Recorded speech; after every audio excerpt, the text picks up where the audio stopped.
Hi guys, so today I want to share another story with you. Today I want to talk about Love After Lockup, Clint Brady's mother not accepting Tracie, plus a quick review of last night's episode. So I'm going to go ahead and start with Andrea and Lamar before we get to Tracie and Clint. And I'm starting with this couple because they're my favorite couple. I really do feel like these two could be my friend, okay? I mean, I have friends that are in and out of jail. I mean, don't we all have friends that are in and out of jail?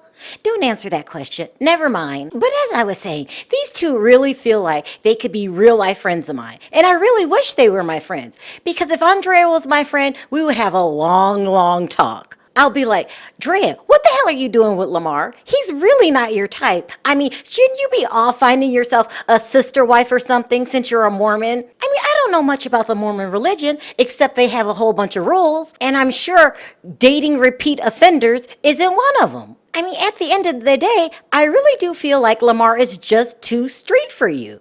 Nevertheless, this episode, he gets to come home from jail. She goes to the jail and picks him up. And they had a little lovely kind of friendly exchange. She played a joke on him.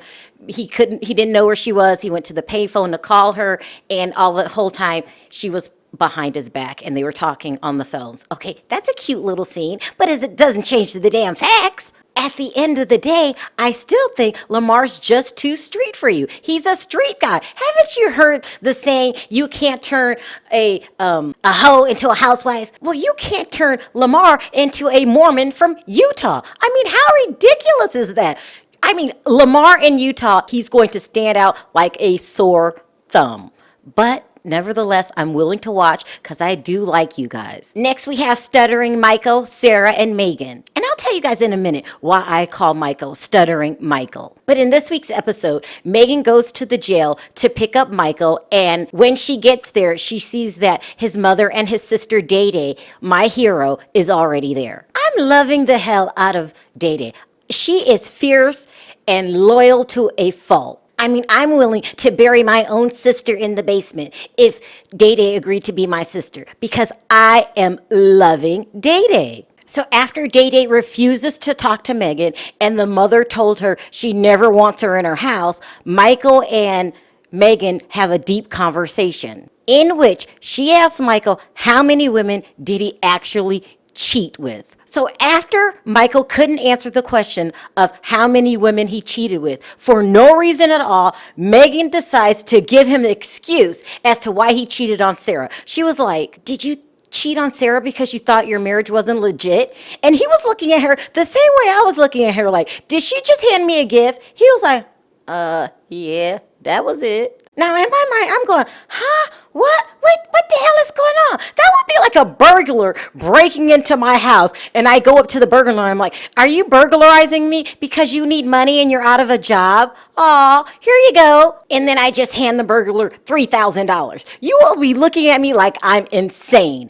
That's how I was looking at Megan. And while all of this crazy nonsense was going on, my fave, Day Day the Snitch, decided to go ahead and inform Sarah through text that Megan was with Michael. I mean, that storyline is just so crazy. I don't have all day to talk about it, so I'm just going to move on for now. Next, we have Lizzie and Scott. And I will say, before we get into the storyline, the first thing I noticed, Scott's appearance has dramatically changed. I mean, he's lost weight, he had teeth, his hair was slicked back and looked nice. I mean, no more homeless looking Scott. Now, I don't know how I feel about that. I had fallen in love with homeless looking Scott. I mean, I kind of got used to the homeless look. Nevertheless, there's a new sheriff in town and Scott looks good. Now, in this episode, both Lizzie and Scott both went on double dates, supposedly to get over each other. Let's talk about Scott's date first. And before they had time to do anything else, the first person Scott brought up was Lizzie. Like, his look might have changed, but I see his brain still works the same. Like, you can't bring up your ex on your date. But it might not be such a bad thing after all, if I really think about it. Because I don't think Scott's date was there for a love connection. I think she was there to give him a piece of her mind about what she thought of him on the show. But she was trying to act like she wasn't. Because she started out by asking him, how did he meet Lizzie? Like, really? You're going to pretend like you didn't watch the show? You know you watched this show, you liar. You know how she met him. Then, after pretending like she never watched the show a day in her life, she started to go in and inform him how dumb he was by giving him all his money to Lizzie. Now, I can't help it, people. I think this date was a setup. This woman was really there to give Scott a piece of her mind. So, love connection, it wasn't. And then there's Marcelino and Brittany. There really wasn't much going on there. I really like this couple. They're happily married now, and they're just repeating their never-ending cycle, which is Marcelino will snap or get upset about something. You know, he's always upset about something. And then Brittany has to bring him back down, and they're okay for a couple of days, and then the cycle repeats itself. So that's what happened again this week with that couple. Now let's talk about Tracie and Clint, my favorite couple. Now, Tracie really wants to meet Clint's mom and be a part of the family, especially since she's with Clint. But Clint's mom is having none of it. And this is really, really, really upsetting Tracie. And I don't understand why. I mean, because it's obvious what's going on here, people.